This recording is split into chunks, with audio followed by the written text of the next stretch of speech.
So we're here today, and the theme for this interactive panel is Business Case for Women on Boards. And the first thing I asked myself is, what's the fuss? What is this all about? Why are we so particular about boardrooms and at the same time particular about gender diversity in the boardrooms?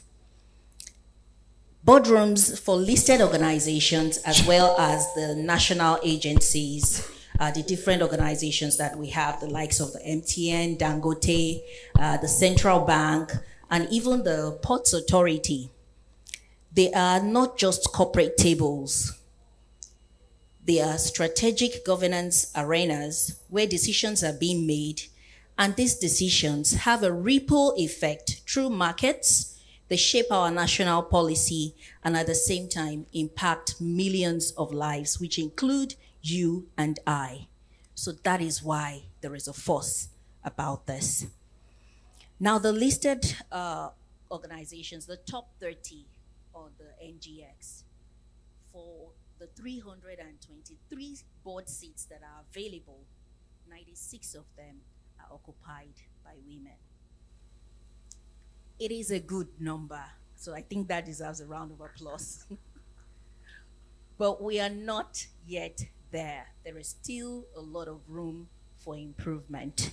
So the purpose of this interactive panel is to let us know that having a gender balanced board is not just, it's not like it's a nice to have. There's a strategic positioning. It's an imperative business reason why we should have it. So we all should be able to leave here armed with information, armed with statistics on why this should be. And I am so blessed today with an amazing panelist to help us do good justice to this. Like I had mentioned, some will be joining us along the way.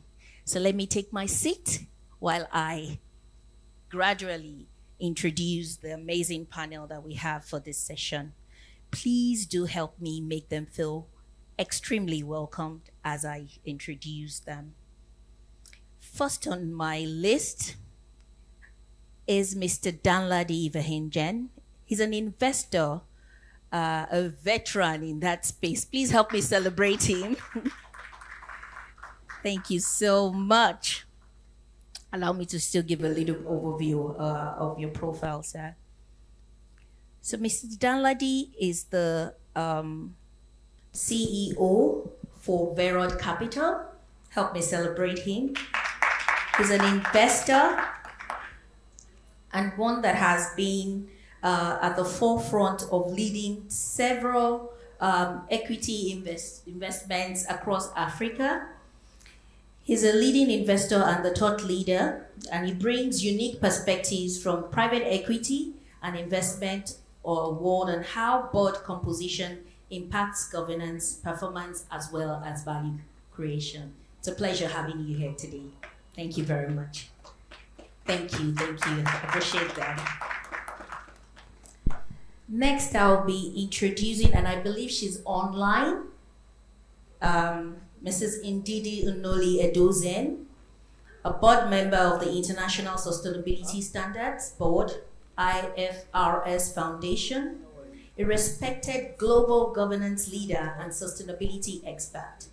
Ndidi brings deep insight into how board diversity aligns with the ESG standards and international best practices. Is Mrs. Ndidi online? Can we have a live feed? I can hear you. Okay, you're welcome. Please help me celebrate her. Thank you. Next on the list of my panelists is someone very, very dear to my heart, Mrs. Ongova.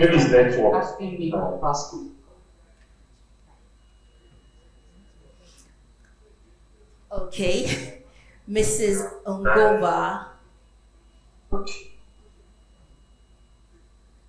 Are we good to go?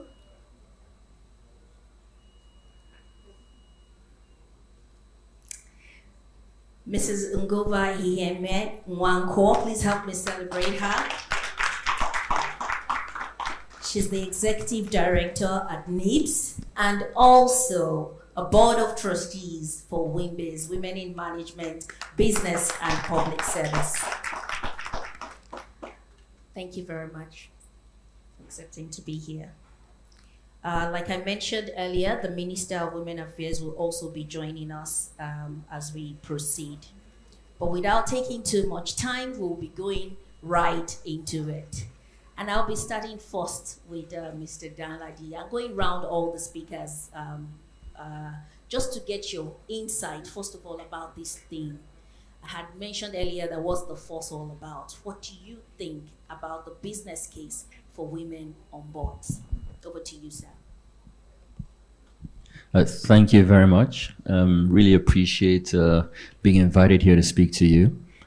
Thank you for your time. Thank you for your presence. You didn't have a chance to eat lunch, so truly grateful that you're willing to sit and hear us, and hopefully you'll find something interesting from this conversation.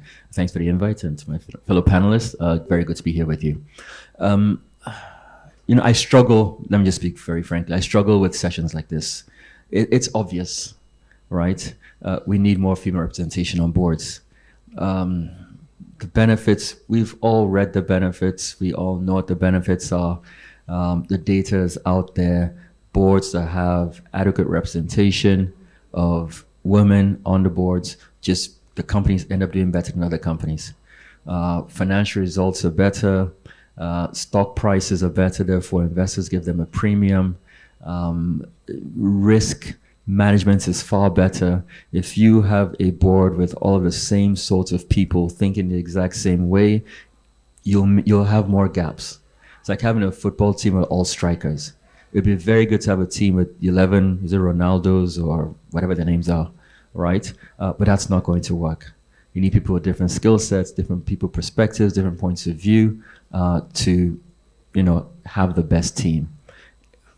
So we just need better representation. I am not sure how much more data needs to be out there to show that that is the right way to go. So what we need to be talking about is, how are we going to stop talking about it?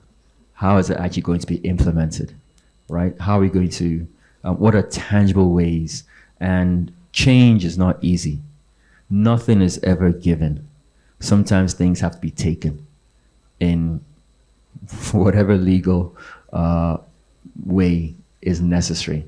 But it's time for the talk to be over, I feel, right? The why, we've gone over it 1,000,000 times. The question now for me is the how, and I hope we'll speak about a bit more about this as the conversation goes on. Thank you. Thank you very much, Mr. Danladi. That does really set the tone. How do we move from just talking about it into action? I'll be moving next to you, Ngova. What is your view, the business case for women on boards? So, first of all, thank you very much for having me. Short notice, but I'm really glad to be on this panel, and I'm especially glad to have Danladi. And I think for me, the reason why I'm especially glad to have him is he spoke a little bit around what does the research say.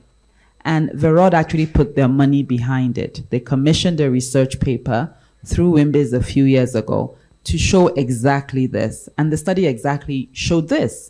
So as he said, the data is there. We've done the work. We know. I think in addition to sort of, pushing for it, one of the things that I'd like us to leave this panel with is the understanding that truly there is a business case and an imperative for women on boards. Because I'm not sure how many of us truly understand it. I think we feel it, but we're not clear that the research actually does show. And the research does.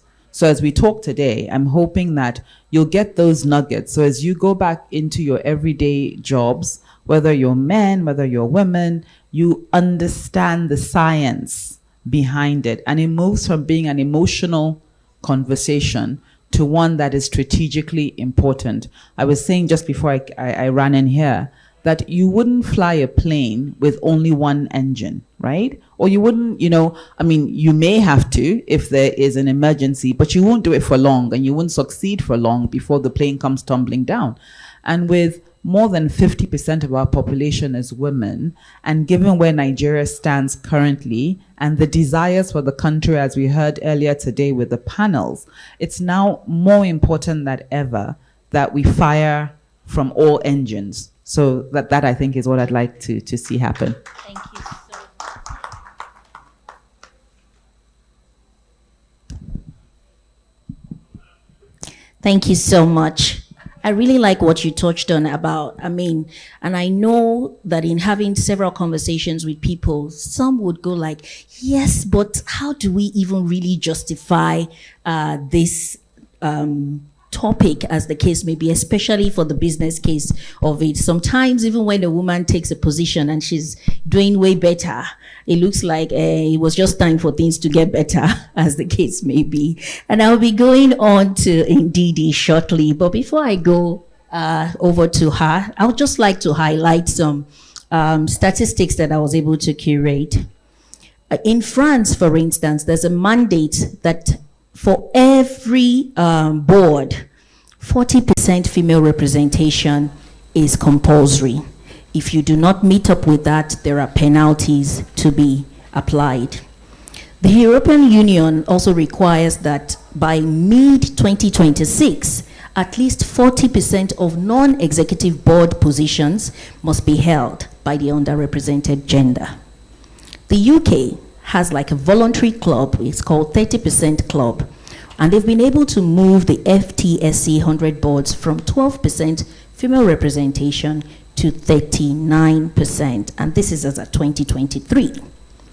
Kenya, our neighboring African country, has been able to achieve over 36% female board representation in state-owned enterprises through deliberate regulatory reforms. And like I said, I'm moving over to Ndidi. I hope she can hear us. I would want to hear our own views, especially from a global standard perspective for the business case for women on boards. Over to you, Ndidi. Thank you so much, and I hope you can hear me too. Yes, we can. Thanks so much also for speaking to the statistics, and let me speak on what the previous panelists have spoken about. Absolutely applaud, first of all, the work of women is, of course, and then your presence, because it's not enough to have female voices. We actually also need all voices speaking for this. I like the fact that you landed on statistics, and I think there are many reports that speak to this, whether it's McKinsey's Diversity Wins report that speaks to the fact that, when you have gender diversity on executive teams, you're 25% more likely to have above average profitability. So it's not, or the MSCI data, I think this was 2023, they talk about a return on equity of 10.1% higher, as opposed to a 7.4% lower, where there was not adequate gender diversity. Or the University of California Risk Mitigation and Governance report, which speaks to the question of attendance. And I'm not saying that men don't take their roles seriously, but they did say that there was significantly higher attendance by women. And maybe that just has to do with the fact that we have to learn multitasking much sooner. But I think that's changing. I'm in South Africa at the moment. I'm sorry that I'm not a Nigerian person, where the laws have just been changed that make a significant shift in terms of balancing out the genders. So it's both genders. So the point I really wanted to make was, what is really important is to talk about the fact that homogeneity on a board is a systemic risk. A table of similar people and common genders leads to unchallenged assumptions. It means missed market shifts. It means unseen reputational risks as well. And in fact, it also means poor customer insight, because in some industries, men are 80% of the spending in those industries. So in other words, it's really absolutely essential not just to have women at the table, to actually reshape the table for a more comprehensive perspective, especially on risks and opportunities, which are so essential to business, but also redesigning the boardroom table for better performance. Amazing. having a gender balanced board is avoiding risk. So it's risky when you don't have a balanced board making the decisions. And I know Mr. Danladi also mentioned earlier about group thinking, where if you have just the same gender, all thinking along the same line. Before I move on to the next question, I'd like to acknowledge the presence of the chairman of the NESG, Mr. Niyi Yusuf. Thank you for joining us, sir. All right, Mr. Danladi, as a veteran investor, I would like to hear from you. How do you perceive organizations when it comes to the gender diversity at the board level? Does this influence your decision as an investor? Thanks for that question. The actual gender diversity on the board does not influence our decision to invest. It does not influence our decision to invest or not. But the mindset of the entrepreneur, the sponsors, and their willingness to correct and improve the gender numbers is what makes a difference to us, right? So we've invested in companies with 9 men on the board and no women. But we'll have an explicit conversation ahead of time and say, look, that is not okay. We need to change that. Are you fine? Are you not? It's that answer that makes the difference, not actually how they start out, right? And you know, it's interesting because I'm fortunate to be part of a company that was awarded a best in class for gender lens investing globally for all private equity firms.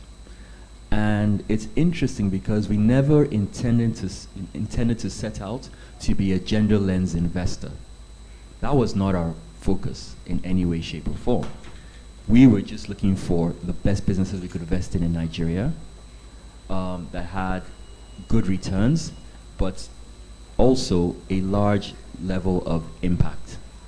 And looking backwards to what we've done over the past 10 years, and this was a push from our investors who are all global development financial institutions. Some look at our portfolio saying, you know, you qualify for this thing called the 2X certification. And we didn't even know that looking backwards, we had always, or you know, we backed more women-founded, women-led businesses, right? And they actually did far better than the rest of our portfolio, right? So when you talk about the economic incentive to do so, it's there. For us, it is clear. We don't need to go out to look for external statistics. We've seen that internally, where these decisions where that actually makes a big difference. And there's something my fellow panelists on the board said, which is, you know, not just having women on the board or in leadership, right? But it's having women in positions of influence as well. You're not looking for a token person on a board somewhere, right? You know, strategy committee, who's that headed by, right? Operations, you know, human resources, governance, audit, you know, chairperson. We're not saying, okay, look, women should head every committee in the in the company. Sorry, but what we are saying is not tokenism, but real positions where, you know, change can be driven, where influence is very, very real, right? So for us, that's really important. And I'll go back to where I started, as sort of how can we get there? Thank you, Mr. Chairman, for being here. I think it's fantastic, sir, that you are here. It's symbolic, but it's also very real. And I know we've spoken before, so I know where your heart is. But sorry, I'm going to call NESG out just a little bit. Like I said, sorry, I just speak my mind, right? How many women are on the board of NESG? I understand that just looking through, there are 3 new members brought on the board. They were all male. So where are we starting, right? And it's not to call it an NESG. So, you know, it's all of us. There are many circumstances in my own business where I do things that probably elevate the men a little bit more than the women. I'm not conscious of it, right? And what I've tried to do in my own company is create an environment where people can call me out all the time. If I'm traveling for a meeting somewhere, I'll much quicker ask a young male individual in my company to follow me than a young female. If I need something done at 11 p.m. at night, I'm more likely to give a young male the opportunity that I'm not going to start calling a young female at 11 o'clock at night. I may call that young individual 1 a.m. saying, bros, get out of bed. I need this thing in 3 hours, right? What am I doing? I'm developing someone a lot more. They have a lot more influence on me. When we invest in another business, as they've grown through the organization, I'm not going to say, this person has a bit more experience than this other person. And they may get the board seat that Verod puts on that company. I didn't realize this until someone called me out and said, you're right, so okay, how do I balance that? And they're tough. So what I'm trying to say is, like, a lot of times, many of us who believe that we're advocates, we also miss out on a lot. How do we begin to change that? And that's the question. And for me, I think it comes to two things. One is, and we see this publicly in the US, Europe, different places, capital talks, right? So our ability as investors, right, or even in publicly traded companies, push where necessary. Certain banks have maybe more than 50% women on the board. You should all go and bank there and leave the banks who don't think it's important to do their own. Capital talks, consumers walk. Women are way more than 50% of buying decisions on average across industries. Okay, what changes can we make there, right? Because any CEO can sit down, or chairperson, or whatever it may be, and wax poetic about how, companies do better when there are women on the board, and da-da-da-da-da-da-da-da-da-da-da. And then we all go back and there's no real change, right? The strength is probably in the capital that goes into these businesses and the consumers. And we've seen, again, in the West, where things are just a bit more public, and I think it can happen here very easily. Change occurs when people begin to agitate. And people say, no, you might be well-intentioned, X, Y, Z, ABC, but we need to see this change. So let's put Mr. Chairman and put him up to the task and say, when are we going to see, women on the board of NESG get to 50%? What's the commitment? By next year. No, I'm serious. If you don't do it, nobody will. What room are you in? I'm sorry, let's speak. What room are we in? I spent 10 minutes here looking for this room. I was sent over to the other building. I was sent upstairs. I told people I couldn't find the building. I took a picture on my phone. I said, look, there's no Delta State on this list. Oga, please. I'm supposed to be speaking on a panel. Where am I supposed to go? You're in a corner. It's not on purpose. But still, you should be the plenary. All women in here should say, look, next year plenary, I want to be there, all the ministers are there and speak the truth. Right? Again, nothing is ever given, huh? It's not given, you have to take it. Otherwise you'll come back and you have so many different sessions of the same thing. We need one woman on the board because X, Y, Z, ABC. It's not going to change, like anything in life. Again, and I say, no one is purposely trying to hold anyone down. I fundamentally believe that, right? No one's trying to hold everything. I'm just busy trying. My top 10 list of things is just not. Even my top 100 is not. It's not number one. You need to make it number one on someone else's list, right? We all need to make it number one on other people's list. Sorry. All right. Thank you, Danladi. Your opening remarks around the number of women on the board, does that affect your decision? No, it doesn't, but the direction of travel does. So what I can assure you is that the NSG is also in that direction of travel. There are two vice chairpersons, one male, one female. So for us, it's not tokenism. It's really putting women in the right spot. And I do apologize for this corner, but I thought corner seat is very, it's coveted.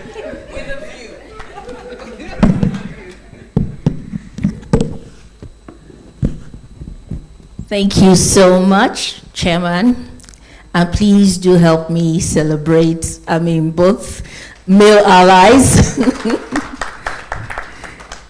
I am I like the fact that your decisions for investment is not like a no deal once you don't have a job, but there's room for improvement, there's room for dialogue to sensitize the entrepreneurs on the importance of this, and then you see if they're aligned and flowing in that direction. And of course, our chairman too for NESG has also confirmed that they're in that direction of travel. So next year, we definitely won't be at the corner seat, we'll be on the main stage with the vice president and the president listening to our views. Thank you.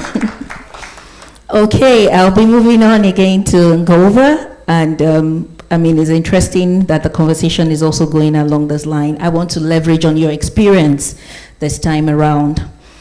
There's been an argument, pretty much like what we're talking about now, on the shortage of women, and this time around people say, even when we have these quotas in place, when we have the policies in place, where are the women? So, from your experience and the fact that many have been arguing on this way, how can we shift from the narrative to focus on system gaps in identifying and showcasing the already available female talent, especially across different sectors? So there are women that are actually board ready, but sometimes maybe because they feel they don't have a chance and all of that. How can we move forward in showcasing these board ready women? Thank you. So Danadi made a really interesting point. And I remember sitting in a room in a WIMBIS conference many years ago, and one of the speakers said at that conference that he was quite sad because he was the CEO of one of the big financial institutions, and he had sort of a management team, executive directors, and there was great balance. I think at the time they were almost 50-50. But below that, they didn't have any female successors at all, internally, like none.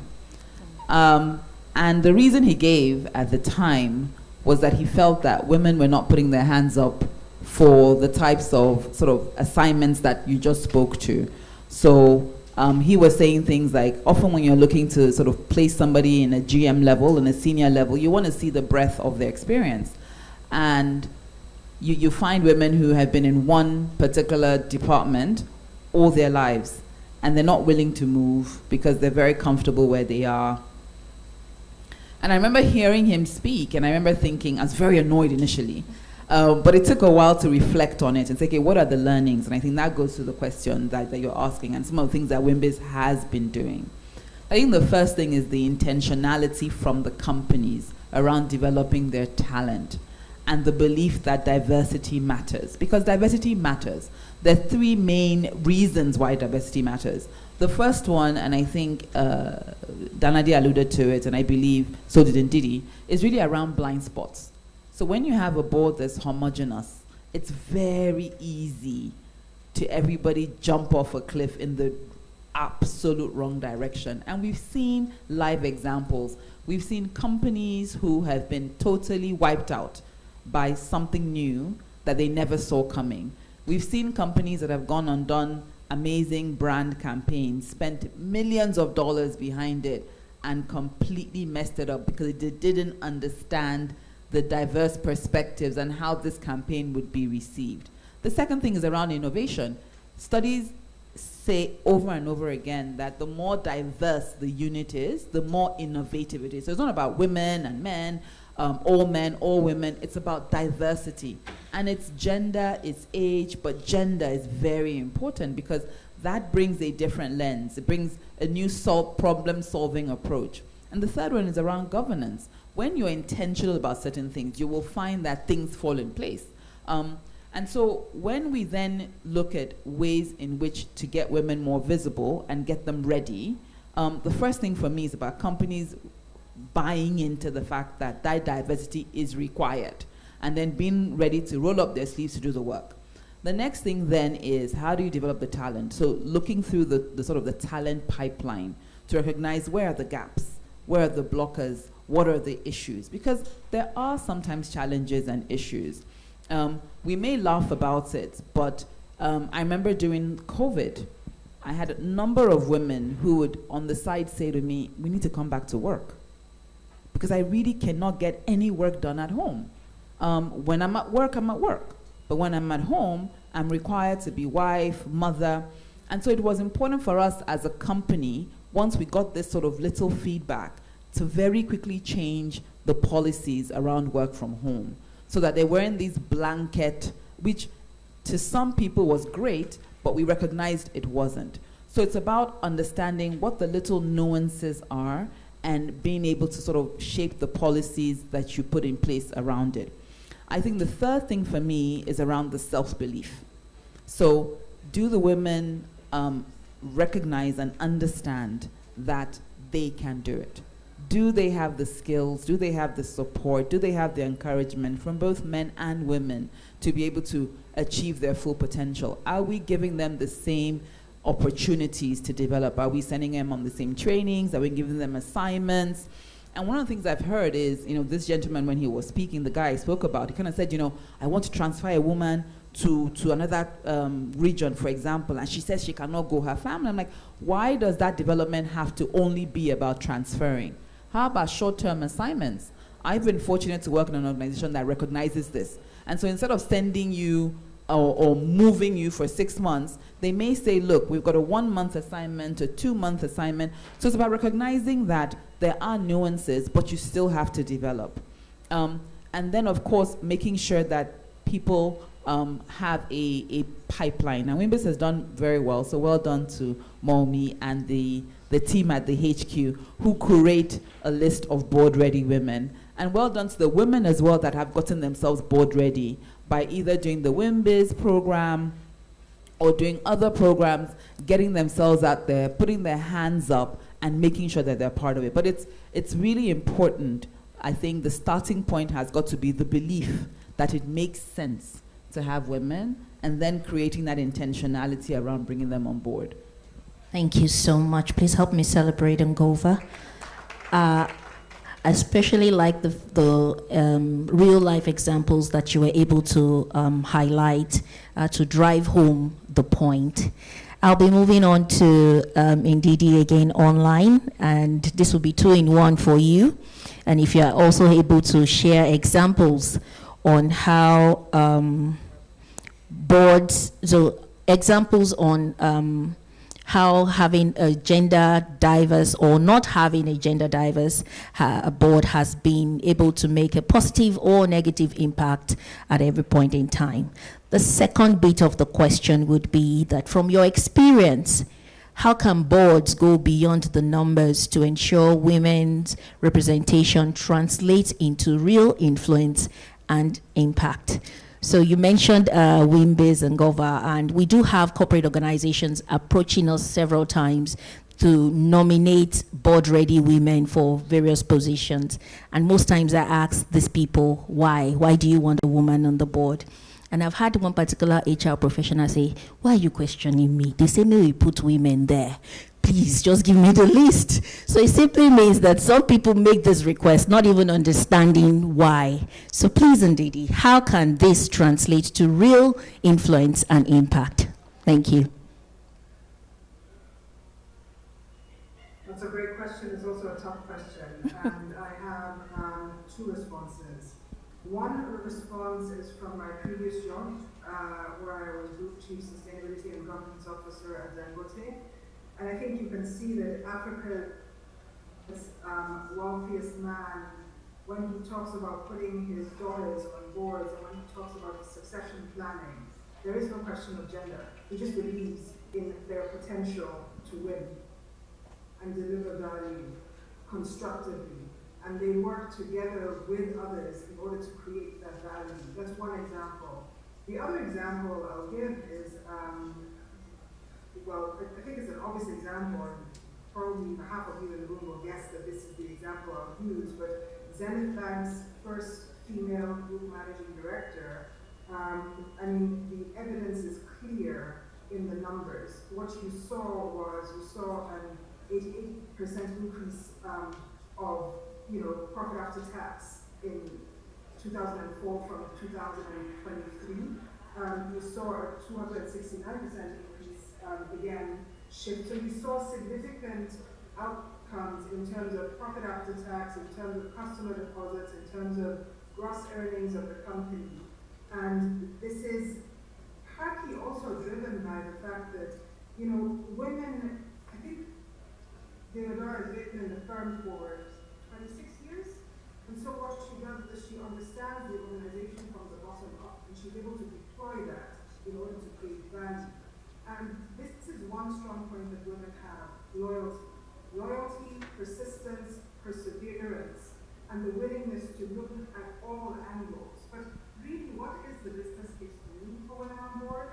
One is, it is a strategy. It's not a nice to have, it's not some. I don't know what it means. Hear me? Because I can't see you anymore. Can you still hear me? We can hear you now. Okay. I can't hear you anymore. Breaking. Maybe you give it one more shot.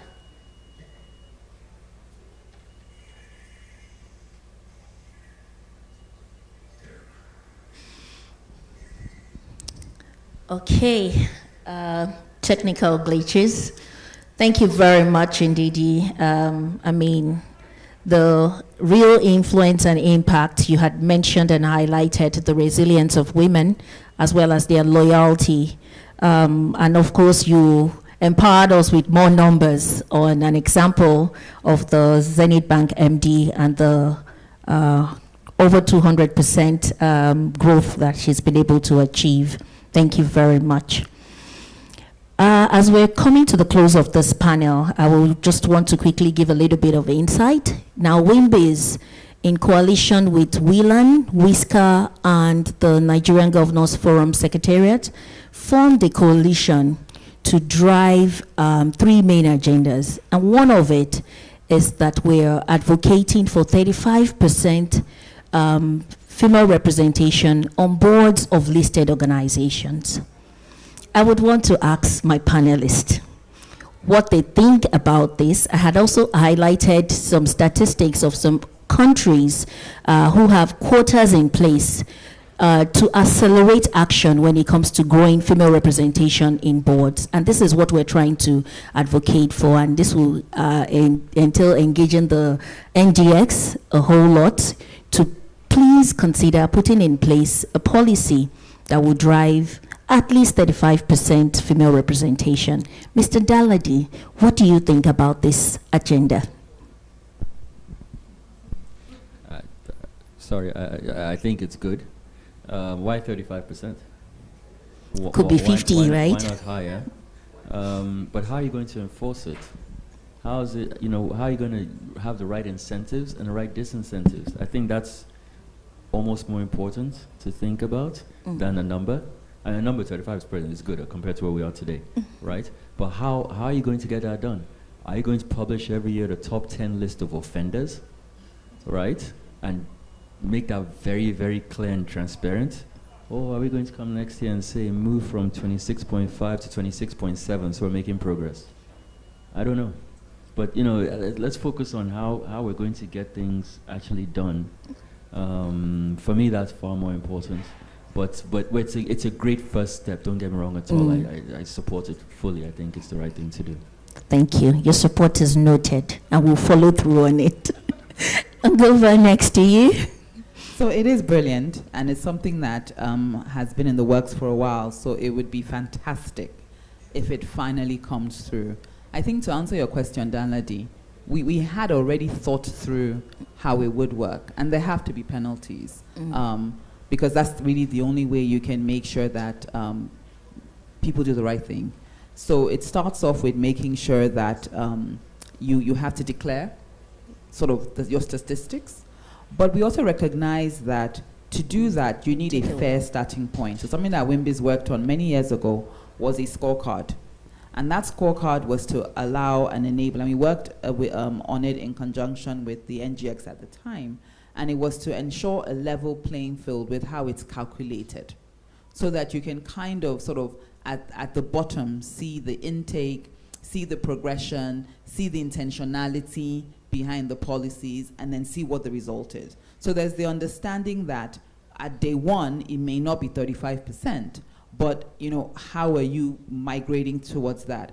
And then that then dovetails into who you give awards for doing well, so that those awards are not seen as just having no meaning. We can really demonstrate under which conditions you were put forward for that. And then with penalties, it was really around, they have to be financial, they have to be social. But one of the things that you said that I'd like to re-emphasize is about capital.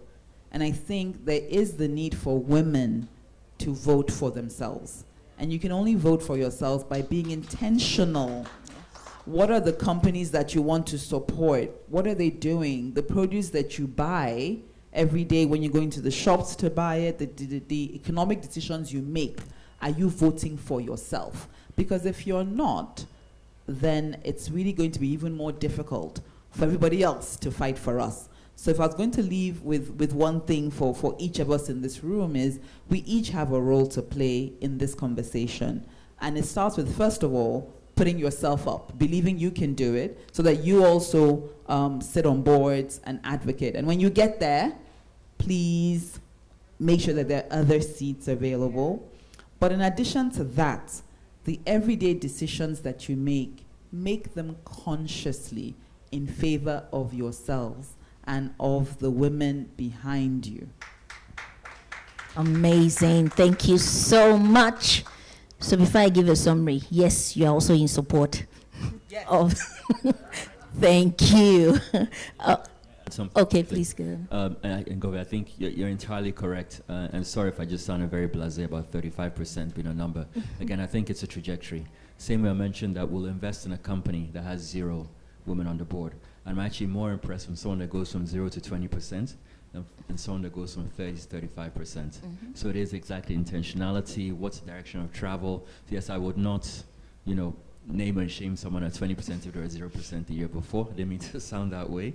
But what's the progress of change? And it's really, really important. The other thing, I just love what you said about just being intentional about every decision that's being made, right? So that's critical. But then also, don't let any of us men off the hook easy as well, right? Any of us. I hear a lot of times people say, of course I support women. I have daughters now. If that's the case, there will not be an issue because we all have daughters. Yeah. Right? So by definition, that's not enough, right? No one should be able to get away with that. But like literally, what are we really, really doing to create this fair and equitable workplace at all levels in your organization, right? It's critical. Thank you so much. And just to also add, when you said what are the steps to ensure that this becomes a reality, we know that even getting to these numbers is not something that will happen overnight. So even if this quota is in place, there's supposed to be like a future date set by so and so, year 2027, for instance. Let's ensure that at least there's 35% female representation across board. So they have room to adjust before the penalties are being assigned. Before I move on to Ndidi, and I hope the technical glitch has been sorted, since I can follow Q, I'm also going to put our chairman on the spot to confirm, to confirm that he's in support and alignment with this agenda for female. Please help me celebrate NESG. All right, Ndidi, over to you. What are your views on the request for a quota in place for listed organizations for female representation on boards?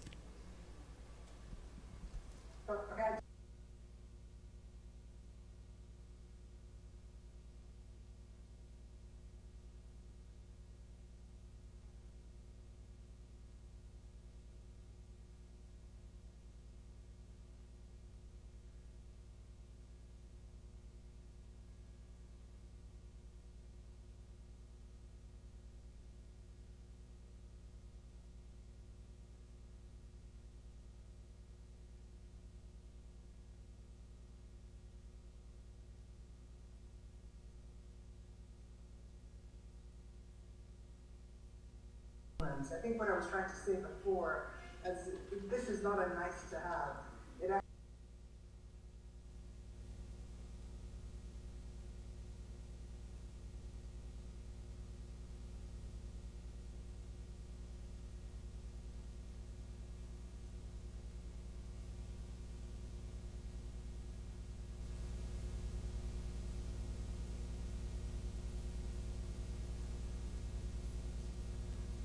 current financial statements. So the non-financial information that institutions like the International Sustainability Standards Board are adding in terms of disclosures of governance structures, and particularly, for example, in terms of the diversity of boards, which help with risk management, help with resilience, help in understanding how the market reacts and responds.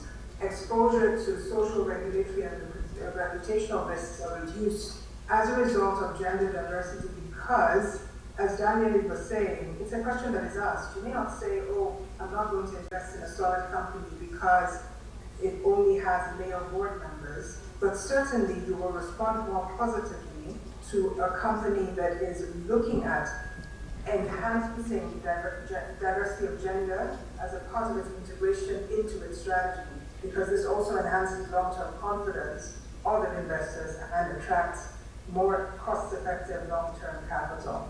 And this then goes not just from the board in terms of board composition, but cascades all the way through representation of companies' staffing structure. And especially in countries like Nigeria, where we're talking about supply chains, global supply chains, for example, the last meeting we had with my chair, who was, and then I'll stop here, who was the chief executive officer and chair of Danone, which was the world's largest food and beverage company. The example he likes to use most is the example of working on carbon insets with smallholder farmers and securing their global supply chain with the smallholder farmers, a large number of whom were female. The most reliable and dependable ones in terms of credit and payments were female. And we must not forget that a significant proportion of our value chain, of our economy, is led by the informal sector, which is carried by women. And so even if they're not sitting on boards, it is women who actually see women, but also men who are insightful, forward-thinking, as we do have men in the room, that understand that it's so important to take into cognizance the advantages that this gender and this perspective and this business perspective bring to the table, not just to boards, not just to the constitution of employees, but also to the informal sector that carries our economy. And I have many stories to tell about that, but those are stories for another day. Thank you so much. Having a gender balanced board is not a nice to have, but an imperative reform to even get to building a purposeful and inclusive Nigeria by the year 2030, if I would quote the theme for the NESG. It's supposed to be an interactive panel, so I will open the floor for 1 or 2 questions before I take last comments from our panelists. Any question in the room? Okay.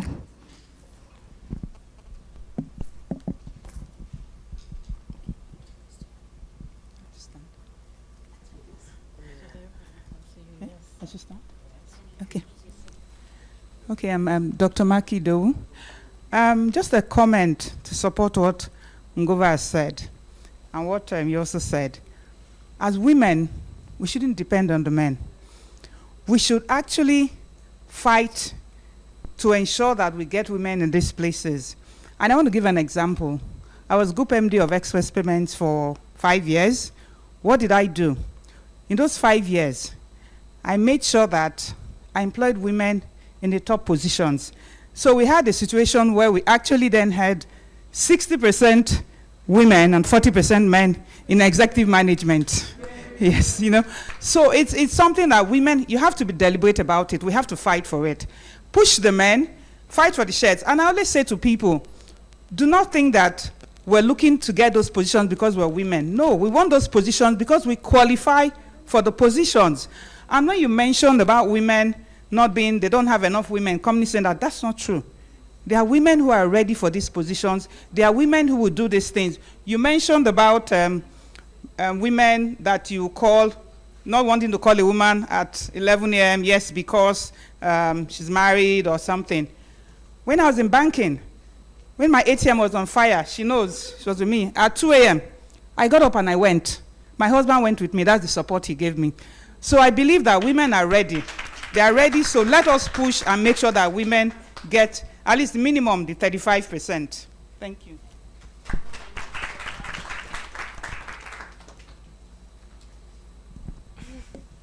Hi, good afternoon. My name is Stephanie. I'm with FMDQ Group. This is to Miss Kova and Mr. Danadi. I like how Mr. Danadi said at the beginning of his speaking that I like how you phrased it as poetry, because we have been talking about this for a long time. I like to think I'm young, and I know that they've been talking about including women in these things since before I was born, and it's poetry because it's nice to listen to. It has a nice ring to it in our head, but like most poetry, we go home, we're like, oh, that sounded very nice, but you know, if I hear it again, it will be nice, but I might not exactly try to commit it to memory or do anything about individual sentences or stanzas. So I do think, and I agree with the fact that it's time that we do more and say less, because we've been saying a lot for decades. That's one. Two, to Mrs. Ngova.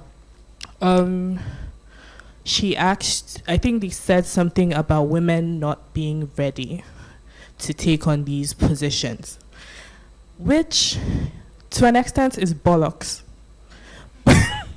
Pardon my French. To an extent, I agree that that's not true. Many women are ready. They aren't given the platform, depending on the context that you think about it. But I also know that as much as there are women who may be professionally qualified to take on these positions, many may disagree with me, many might not, but there are women who actually are not, dare I say, mentally prepared for these positions, which is not their fault. And I believe that platforms like WIMBIZ are working to improve that.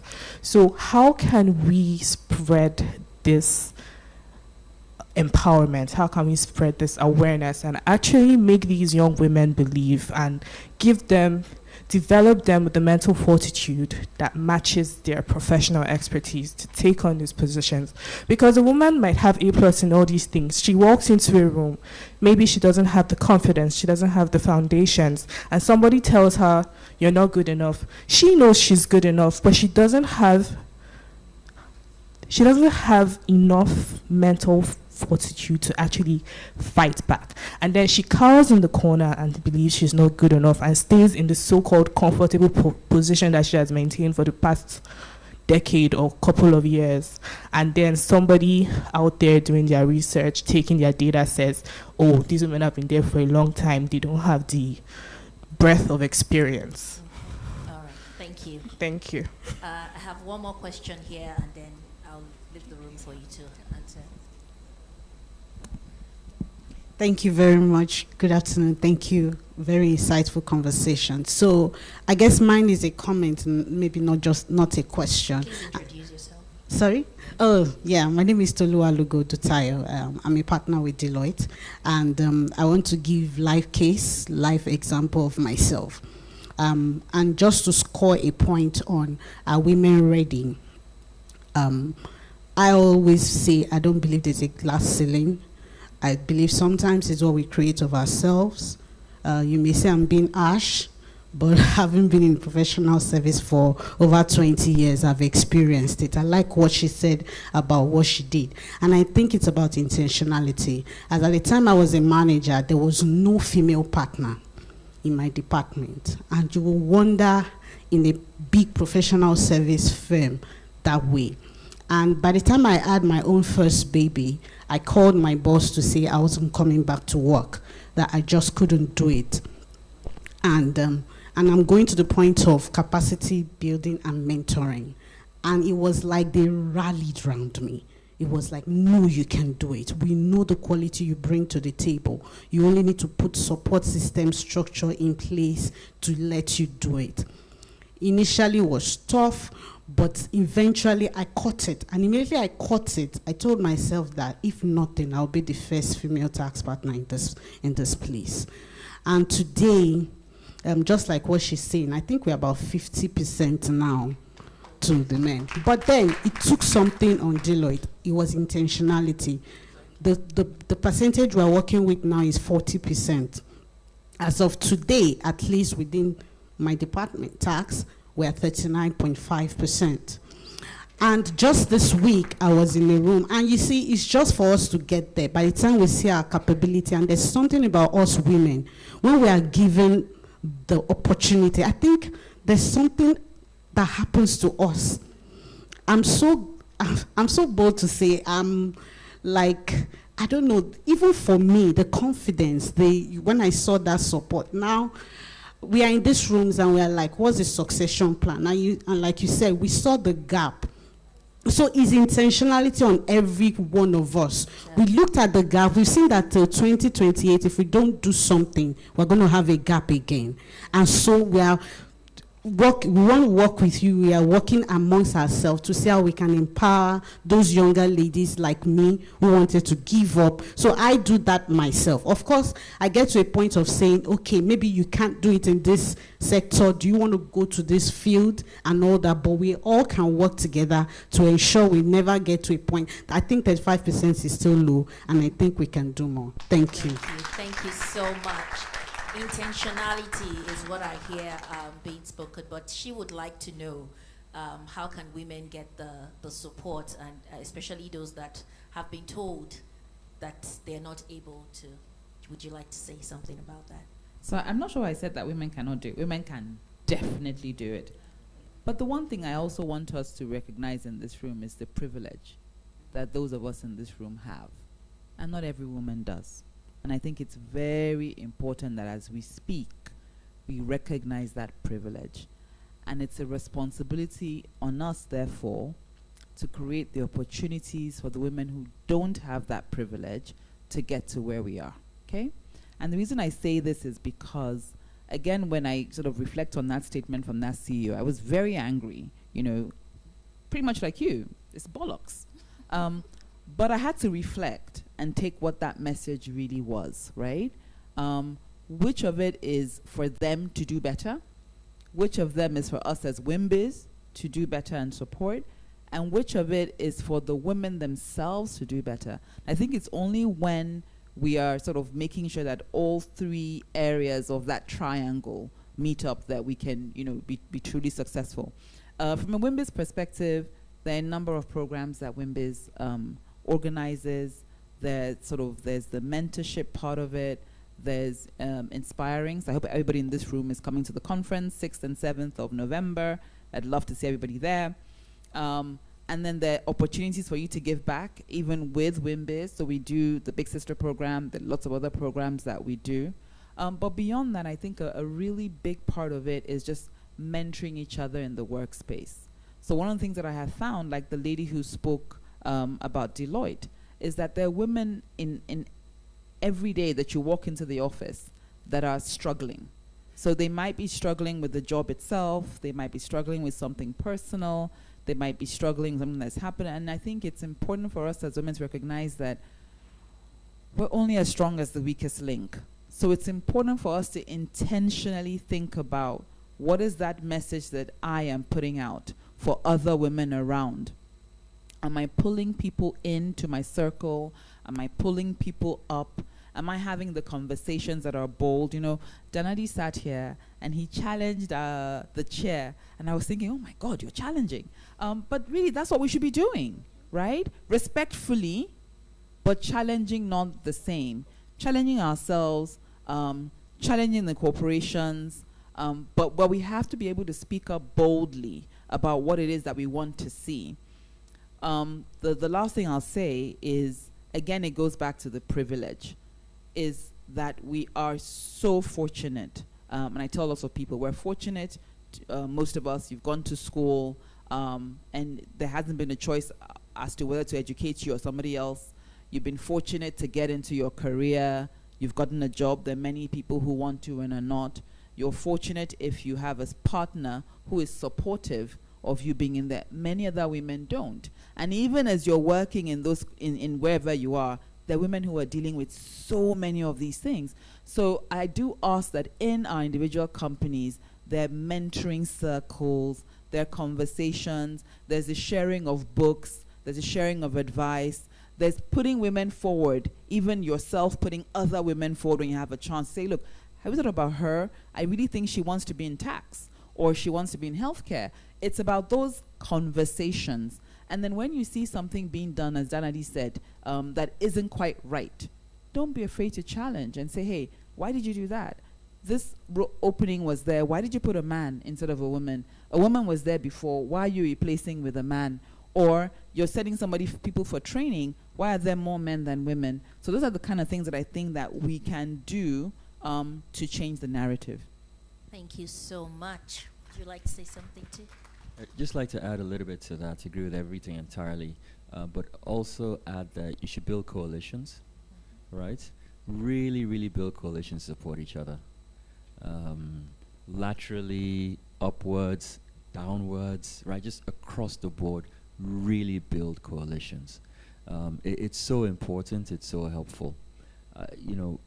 Realize that men do that naturally, even without thinking about it. When men sit down and watch, is it Manchester United play Arsenal, blah, blah, blah, right? That is building that coalition. That is it subconscious or subliminal? I never know the difference between the two words, but it translates into other things also in the workplace of mutual support. That's when they may say, there's this opportunity, right? Meanwhile, in the middle of watching a goal or arguing about who scored or who didn't score, right? You're going to play golf. Or just let's go have a drink after work. Again, it's very casual. Sorry to generalize. Most women might have to go home and take care of kids or go to school or something else. You're just fully focused on family. The guys are out there continuing this networking, which is, yes, maybe all social, but leads to professional opportunities or professional advancements, or even just hints. I may even say, man, this thing happened to me at work today. What do you think? I'm getting advice. I'm getting feedback. I know how to handle it, right? Again, it's all subconscious. And it's one of these things where I said, most of us as men, we don't even think about it. And it was later on I realized that is that boys' club people talk about, that men's club people talk about, right? When people talk about men's club before, I thought, I'm not in the men's club now. No one gave me a membership card, right? And I realized it's the softer things. And so you have to we've used words intentionality. I think it's probably the most important word probably coming out of this session today. Be just very intentional about it, because no one is going to give it. You have to take it. And that means supporting each other and finding those champions, men and women, right? The champions who will really help to advocate and push forward and mentor or open doors or just say, or remember you in those circumstances when no one else is going to speak up. It's really critical. Definitely all men. Someone gave us all a break. Yeah. Somebody gave us we're not qualified for our positions, all right? We're not qualified for what we have. Someone said, let me just give the person a chance. And sometimes just because they had a closer social relationship or they just see you more, whatever it is. So let's get away from this conversation about, are people ready? Is this one ready? Is this one, do they have enough exposure? Blah, blah, blah. We are all given chances, right? At every level. And then when someone gets that chance and we're about to drown, there are people that come out to support us and hold us up, right? So even when we get to, and men also, I don't know, just generalizing again, you might put up your hand saying, I can do it. I have no clue. You'll figure it out along the way. Boldly. You'll figure it out along the way. No, last, let me just get there, Sha. All right? And rough it. Again, generalize. A woman will say, I can't do X, I can't do Y. Let me just. And then you see one guy that you knows far less than you has taken it and run away. You say, if only I'd known, right? And I know it's hard, but just needs, again, that constant, that support, mutual assurance, the push. It is very, very lonely. It is very, very lonely. But just building coalitions, being a lot more intentional, supporting each other. It's a long journey. We'll get there. Thank you so much. Wow. I hear intentionality, building coalitions, be bold, and your coalitions upward, downward, sideways. Don't do life alone. You should be deliberate about your network and connect and take that bold step. But before I let you go, because I know I'm standing in between you and lunch, I had asked the panelists about their support for the push for 35% female representation on boards. So I'm throwing it open to you now. If you are in support of it, say aye. Aye. And the ayes have it. Thank you. Please do help me celebrate my amazing panelists, Ngova, Mr. Daladi, and Didi online. And of course, to celebrate yourselves. Oh yes, and Mr. Chairman, Mr. Nee, thank you so much. I mean, having this conversation, the best thing that we can do is to take action from here. In our little corners, in our big spaces. Let's be intentional about moving the dial and building an inclusive, not just boardroom, but Nigeria. Thank you very much. Thank you.